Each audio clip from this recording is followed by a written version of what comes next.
news on WFLA Now. Everybody, breaking news here. Good morning, everyone. Thank you for being with me today. We've really got several topics that we need to deal with. So as we go through, we will change topics along the way. But let's get to our primary reason for being here first. As you well know, the men and women of the Sheriff's Office, number one priority is to protect your children, protect our children, protect all of the children. That is our prime goal and our prime focus. If we as a society can't protect our children, that's a sad state of affairs. But that doesn't happen in Polk County because of the hard work of the Sheriff's Office. Let me go over 2 operations that we've completed, and neither of them are a surprise to you because Operation Guardians of the Innocent, this is number 4, and we call it our fall haul. And at the same time, we did Operation Trick or Treat during the month of October to make sure our sex offenders were appropriately registering and living where they were supposed to live. So when you look at our Operation Fall Haul and our Operation Trick or Treat, this is the most we've arrested that we can remember at one time. Some people just never learn, and that's why we're here today. This operation occurred successfully because, as I said before, the hard work of the men and women of the Sheriff's Office, but we've executed up to this point 23 search warrants in order to do this investigation, and we may have to obtain more search warrants. Brad Copley is the Assistant State Attorney that we work with and approved all of the 23 search warrants and will prosecute the vast majority of these people, and he's simply the best, and we appreciate our State Attorney Brian Haas assigning Brad to these difficult cases. We made a total of 31 arrests. 17 of them was as a result of Fall Haul and 14 as a result of Trick or Treat. Our forensic investigations into their electronics is still in progress. At this time, we anticipate that there will be many more felony charges filed later on. But let me give you a snapshot of just this group of people. These folks, just this group, had 499 previous charges. 499 previous criminal charges. And so why do I highlight that?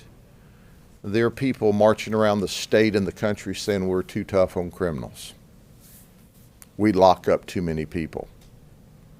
Well, if that were true, if we didn't give breaks, if we didn't have probations, if we didn't have diversions, and you looked at all of their criminal history, and all of their criminal history is not sex-related, but if you looked at all of that, 499 cases, certainly they'd all be in prison forever.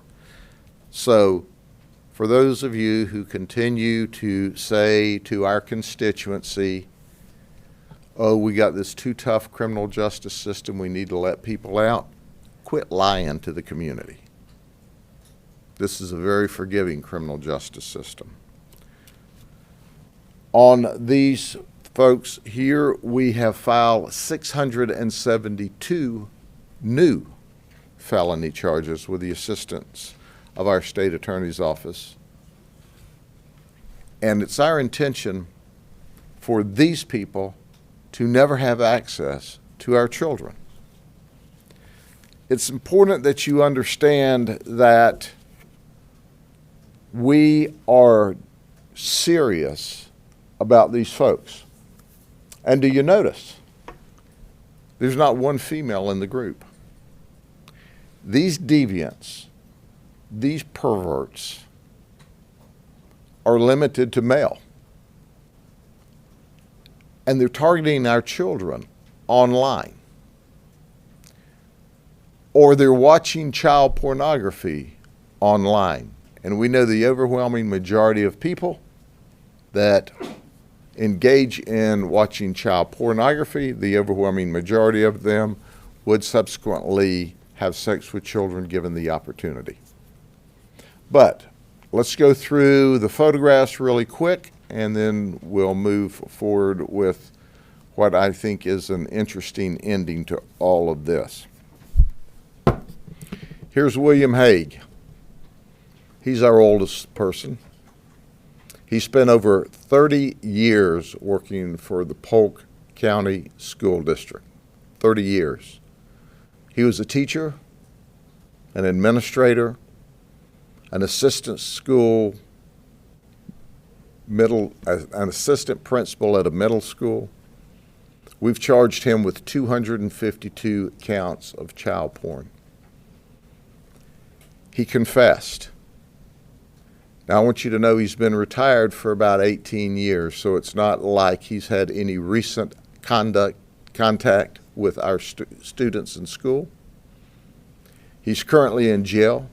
He's married, and he has adult children. His child porn was normally children as young as 8 years of age. When we served the search warrant, he was engaged in an active chat about how to have sex with children. He grew up in the school system, but he has been gone 18 years, which is a good thing. Then there's Britt Kinney. Britt Kinney's 40. He is a manager for Disney in the entertainment department. Britt has worked for 15 years for Disney. We've arrested him 2 times. We arrested him once and he bonded out, and we found additional materials and we put him back in prison or in the county jail. He's married. He doesn't have any children.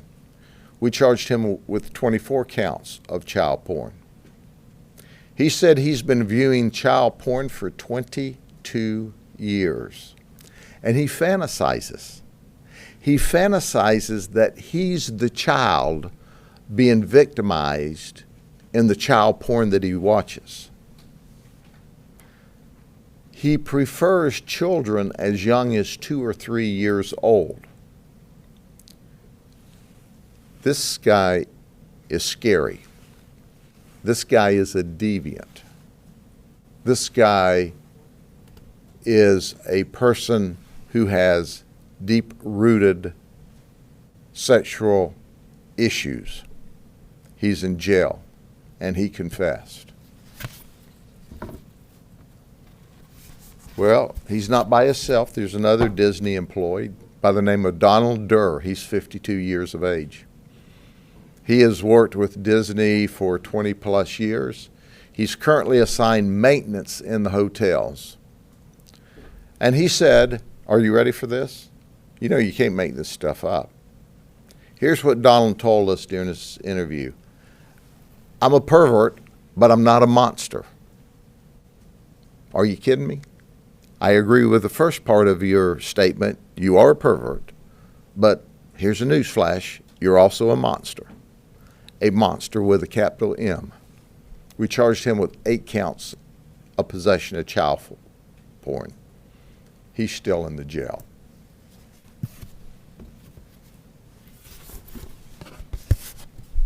How about Edgar Villegas? He's 28. Edgar's already been to prison for possession of child porn. He spent 6 years. He prefers children as young as 2 years of age. He was released from prison. Are you ready for this? He was released from prison in March of this year on probation. And guess what? We found him in possession of more child porn while he's on probation. We've got him charged so far with 2 counts. We're still going through the forensics on his computer and obviously violation of probation. Now, here's what's interesting. He does 6 years in prison. He's released in March. We can see where he's been accessing child porn back to at least May. So he's released from prison. He's still on probation. He did 6 years, and he immediately goes back to viewing child porn. You know what his statement was? Well, I relapsed. I made a poor choice. Duh. You made more than one poor choice. He's in jail. And then there's Charles Mabry. Charles is 37. Are you ready for this? He's in prison while he's doing this. That's right. He's in prison. He's in prison for 2 years for that low-level, nonviolent crime they talk about of methamphetamine. And he's in work release. You see, they're preparing him to go back into society and be successful because it's what they call that low-level, nonviolent drug, meth. Not only is he on work release, he's got a GPS monitor. Well, guess what? While he's in prison, on Sundays, with his GPS monitor, he's allowed to go to his daddy's house. Being a trained detective, guess when he was looking at the child porn? On Sundays at his daddy's house. Still in prison, looking at child porn. He does quality control work for Florida Beef in Wauchula. We've got him now charged with 53 counts of child porn. 53 counts. So you see what I'm saying? You try to help these rascals out. And this guy, while he's still in prison, is looking at child porn. He must have an IQ of about 17, is all I can figure.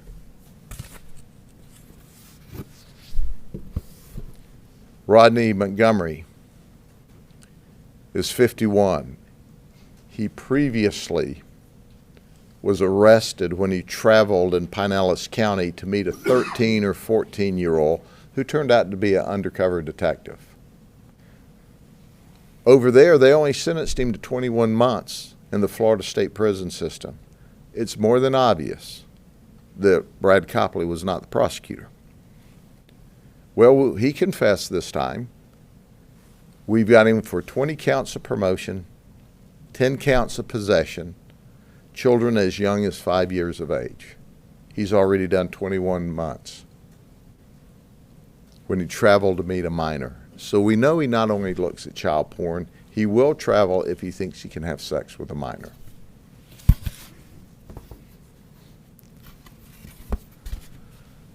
They don't change, folks. People with this set of deviant ethics and morals don't change. How about Brian Murray? He's 54. He traveled to meet a 13-year-old. He was going to pay the child for sex. He sent nude pictures of himself. He sent nude pictures of himself to what he thought was a 13-year-old child. Fortunately, it was our undercover detective. Listen to this. Here's his quote.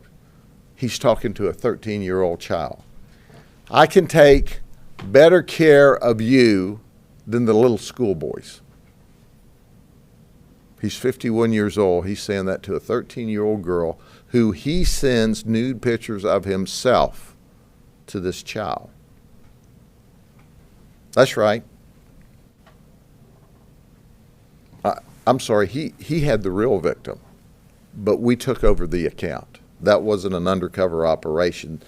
This was to a real child, and then we took over the account and finished up the operation with our undercover. I want you to think about that for a second. Brian Murray, who's 54, was online with a 13-year-old sending nude pictures of himself and talking about how he was far superior than the little schoolboys. We charged him with attempted lewd battery, transmission, computer, using a computer to seduce a child, traveling, and he confessed. I'm glad that they called us. Then there's Michael Arambulo. Now, if you get really sick or you're really injured and you end up at the heart of Florida, at some point in time, he could have been your ICU nurse because that's where he worked. But he likes child porn, children as young as 5. We charged him with 10 counts of child porn, which is an F2. He confessed to looking at child porn, and when we served the search warrant, he was looking at pornography at the time we went to serve the warrant. It's my understanding he is not currently working at Heart of Florida Hospital. I think that's a good thing. I would hate to wake up in ICU and see that dude there. And here's Mark Ott. He's a mechanical engineer. He's 49 years of age. He has 2 sons, one of them still in high school.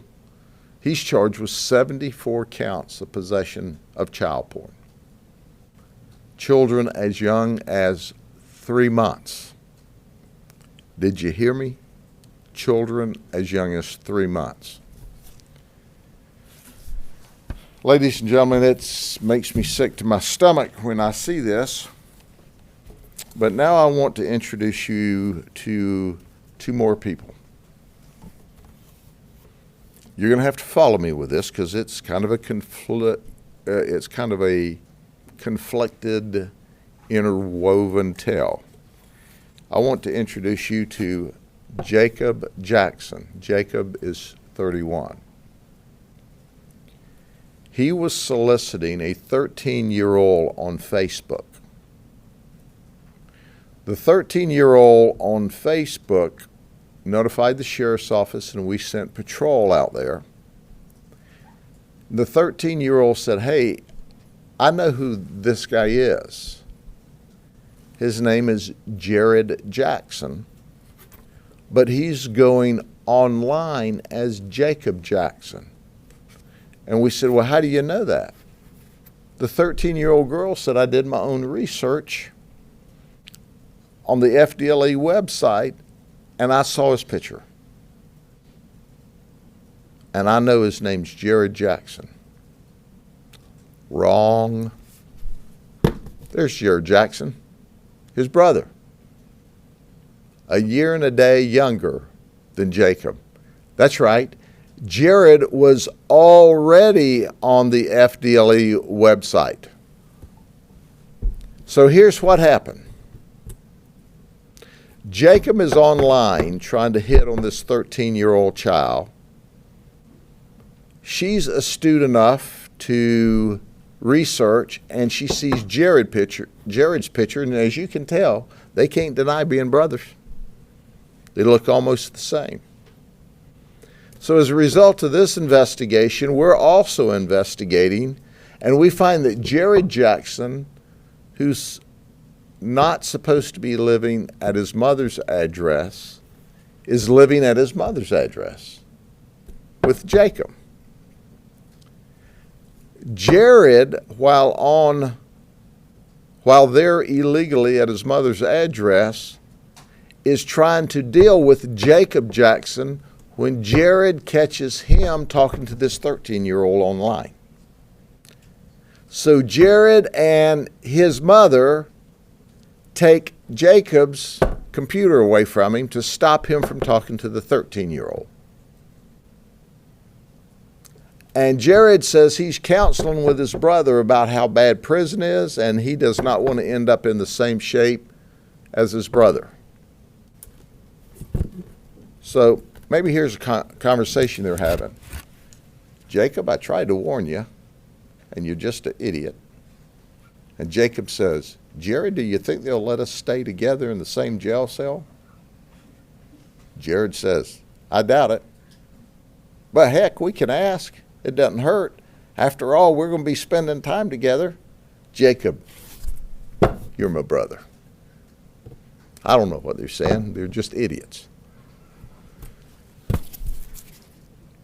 Mama's got to be proud. Are there any questions before we go on to the next?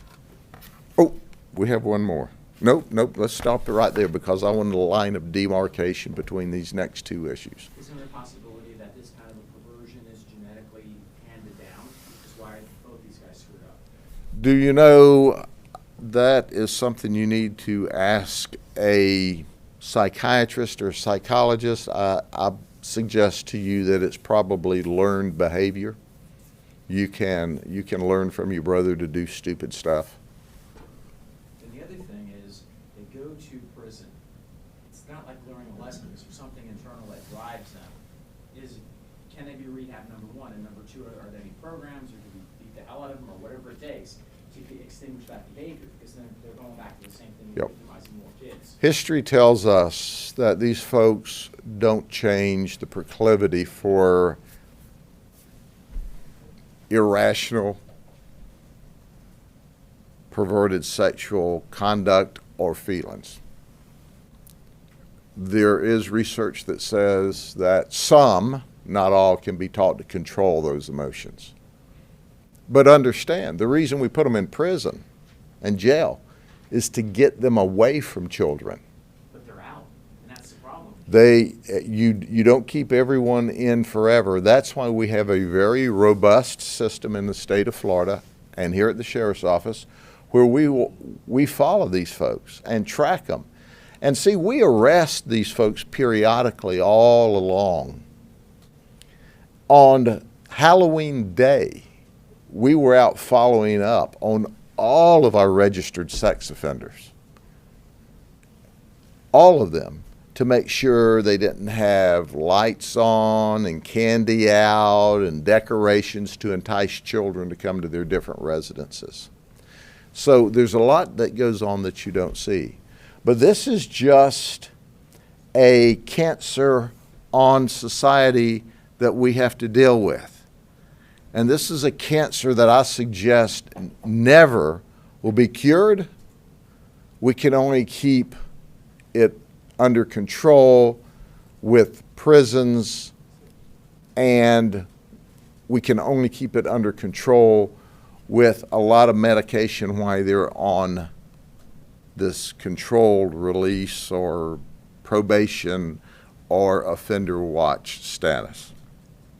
Sheriff, would you say that it's gotten worse with the internet and making it so easy to disseminate information? I can tell you the internet has made it much easier for sexual predators to prey on children because now they can go into virtual game sites, social media sites, and pretend to be people that they're not. I can tell you that way back in the day, BC, before computers, that's someplace between the Stone Age and where we are now, okay? That when we saw child porn, it was old 8mm cheaply produced stuff from another country. The child porn we're seeing today is produced with phones such as this that have marvelous ability to not only take still photos, but videos. So it's easier to make child porn. It's easier to transmit child porn. And it's easier for them to communicate and to locate each other. Birds of a feather flock together and they find each other. And then we go in and we clip their wings. Can you speak to the toll it takes on detectives of this? Well, it's the folks that work in this investigative area go through psychologicals every 6 months and we also have our other EAP, but we actually have counseling sessions with them because this is the most horrible, nasty stuff. You just can't believe what they're subjected to conduct these investigations. You cannot believe what they see. And I keep being shocked when people suggest to me that, quote unquote, and I hate to hear this term, kiddie porn, is a 16, 17, 15-year-old girl who looks 25 and acts that way. Wrong. These are pictures of babies, some as young as infants in diapers, that are being sexually abused by developed grown men. It is horrible. And quite frankly, it's illegal to share. We would never share, but I only wish that the public had a full understanding of how deviant these people are with what they're watching as far as video clips and or still pictures. Some of this is a live movie of these children being sexually abused with the screaming and crying and hollering. But if the people in the what I call the real world saw what we saw, they'd probably take up arms against them. Were you able to locate, I know some of the victims had contacted you, but the other ones where you found like people in possession of child porn, were you able to locate any of the victims? Do you think they're local? Or? We have not been able to locate the victims of the child porn yet. That's always a primary objective, but we work with NCMEC as we have this time. And NCMEC has algorithms of this and has been successful in identifying the victims of crime. That's obviously our number one priority. Where are the children that are victimized in this child porn? That's always a number one desire, to locate the victims so we can rescue them. And with this investigation, besides the one where you caught him going to the park and the other teen, was it mostly just undercover detectives communicating with them online, and that's how you were able to find them, or? Most of these they were exchanging child porn among themselves, and through investigative techniques we were able to identify them.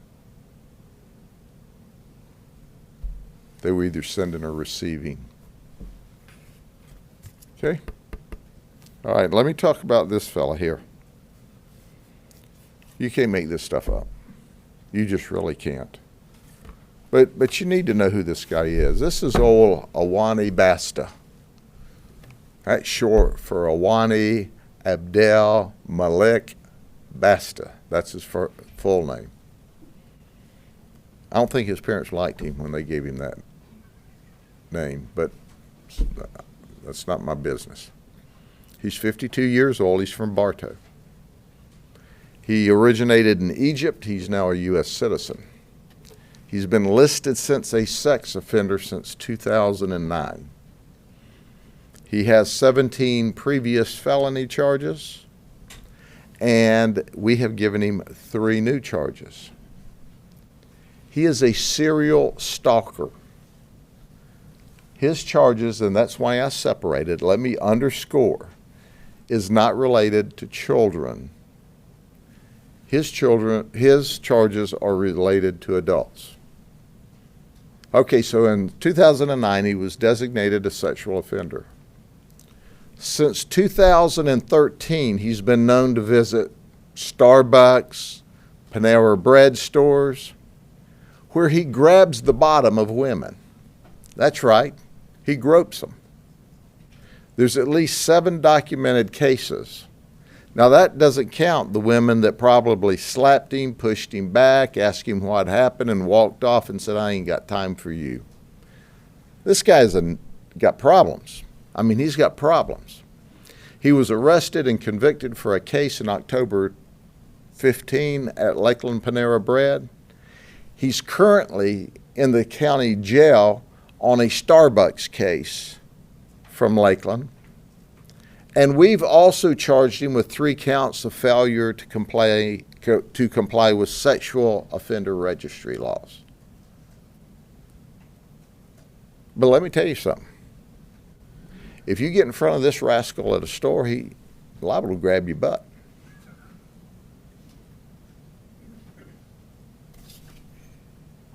He's got a hitch in his giddy up. I mean, I just don't know what's wrong with him. But we're going to keep him in jail for a while, and if he grabs butts down there, somebody will poke him in the nose. This guy's got something. But ladies, beware. Does he buy anything? I mean, Latte, I think. I don't know. I don't know what he likes at Panera Bread and Starbucks other than girls' butts. I just don't know. But this guy's dangerous. I mean, what's next? But he literally, I mean, he's got issues. Watch out for him. He's seriously dangerous. Okay. Now, let me have a clear line of demarcation from the next one. I'm going to give you the 30,000-foot view. My very competent communications staff will give you the details. This is a case that needs to be all over the news. This is John Sprague. He's the president of the Highland City Little League Softball League, and Larry Blevins, who's the vice president. You're not going to believe this. This is one of the largest thefts that we can remember of stealing from a youth organization. Together, they stole $56,000 from Highland City youth leagues. They stole the children's money. Did you hear me? I mean, picture this. Hardworking parents taking their children to the ballpark, doing the right thing, socially interacting, teaching the children the value of competition and team play. And you can't say enough great things about a youth ballpark and all the parents there doing the right thing. That's all American. That's the way things are supposed to be. And these two guys are stealing.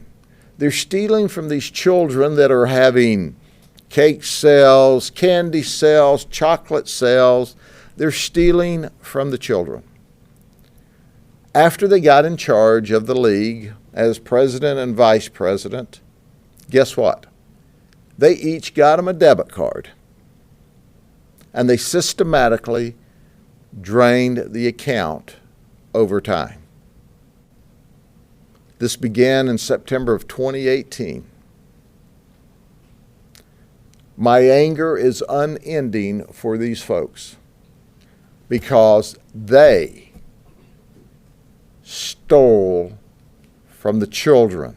Because while all the parents are there doing all the right things and are to be applauded and trusted these people as president and vice president of the association so that this money could be appropriately spent in furtherance of the children, our children were ripped off. There's not enough bad things to say about these people. You know, you can't say, what are you thinking? Because obviously they don't have anything to think with. So there you go. Is there any questions about these guys? What did they spend it on? Just they paid their personal cell phone bills, electric bills. They just used the debit card. It was just another source of income. When did the association, like the parents, notify you all? I don't know how long we've been investigating it, but these things take time because once you're notified, then you have to subpoena the records from the bank. You have to wait for the bank to get the records back to you. Then you have to compare the bank records and expenditures to the legitimate expenditures of the association, because some of them can look similar. And then you have to get witnesses to say, you know, no, we don't have AT&T cell phones here, so any AT&T expenditure for a cell phone is not legitimate. So these are protracted investigations. Parents come forward and say, where did all the money go? Well, that's how we always find out. Someone on the board started questioning, where's the money going? And that's how we find out. But was there no oversight on a per purchase? $60,000, that's a lot of money. Well, they drained it over some time. I mean, they just didn't dump it out in 1 month. Figure that out after the first 5 or 10 or 15 or 20.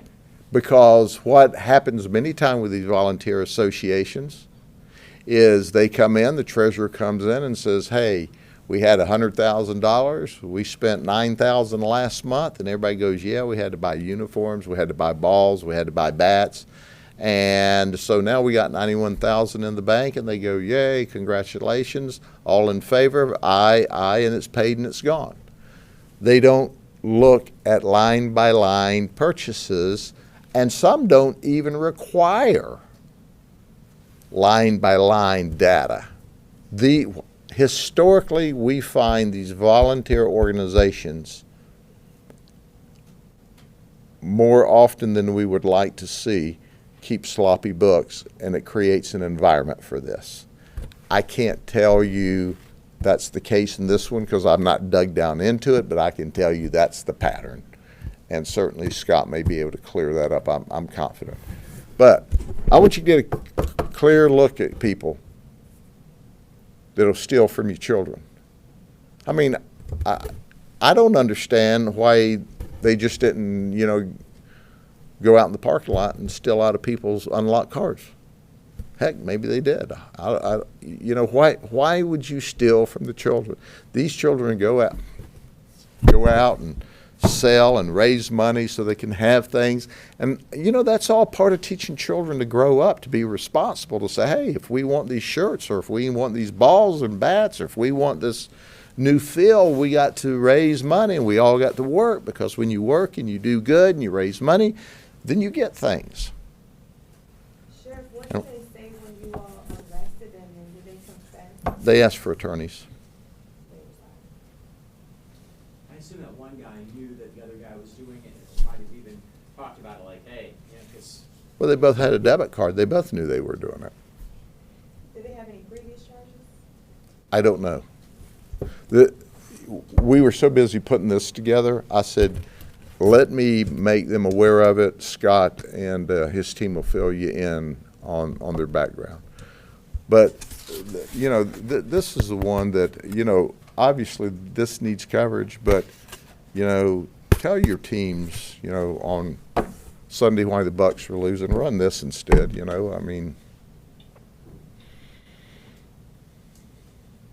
I mean, people need to know. People need to know. Okay? Anything else? I appreciate you. Take care. Have a good day. Have a great weekend. And be safe.